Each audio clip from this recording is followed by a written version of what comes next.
Dutch's gang is a major outlaw gang appearing in Red Dead Redemption and Red Dead Redemption 2, led by and named after Dutch Van der Linde. The name Dutch's gang refers to two distinct Dutch's gangs, both led by Dutch Van der Linde in different time periods.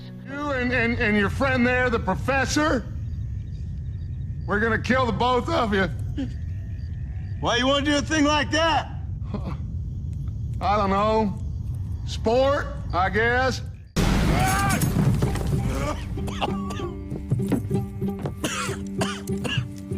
You coming, buddy?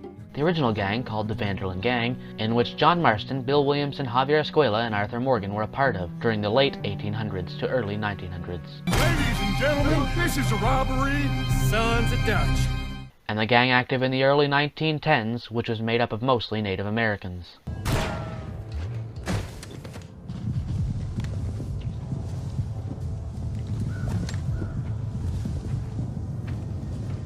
The original gang is mentioned in the backstory of Red Dead Redemption, and its known surviving members serve as major characters throughout the gang's narrative, while the game's successor Red Dead Redemption 2 will focus on the gang's activities prior to the eventual downfall. The second iteration of Dutch's outlaw gang serves as a major antagonistic faction in Red Dead Redemption, operating across West Elizabeth.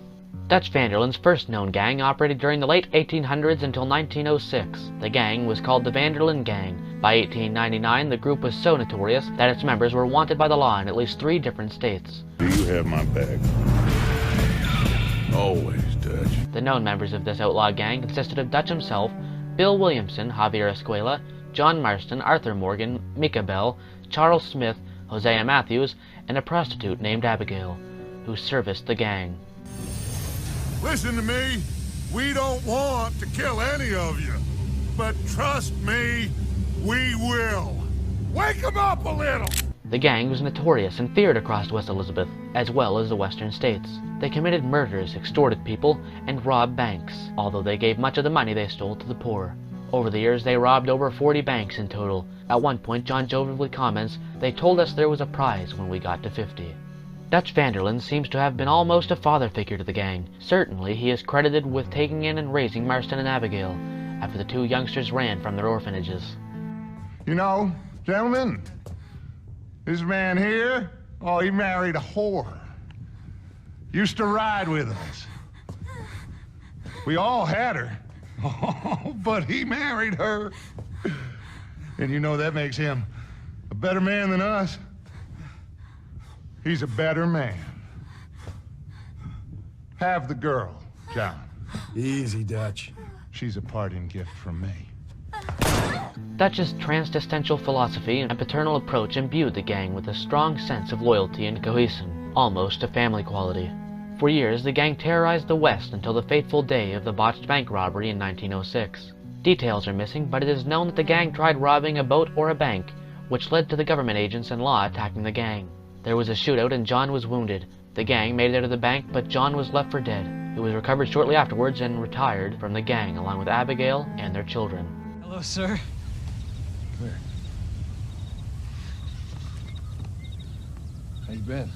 Not long afterwards, the gang split up, driven apart, partly by Dutch Van der Linde's increasing slide into insanity.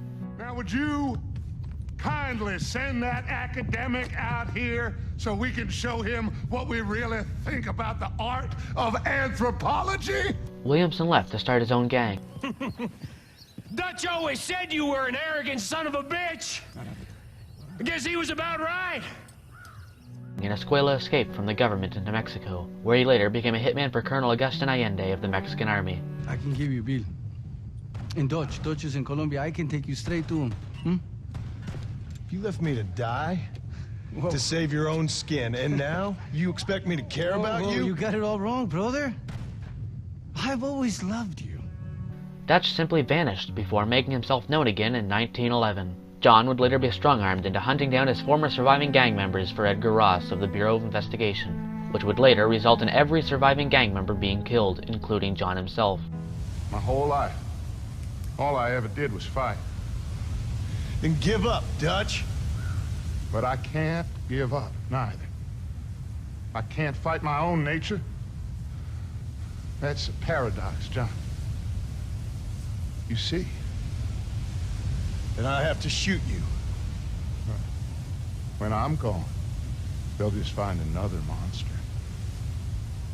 They have to. Because they have to justify their wages. That's their business.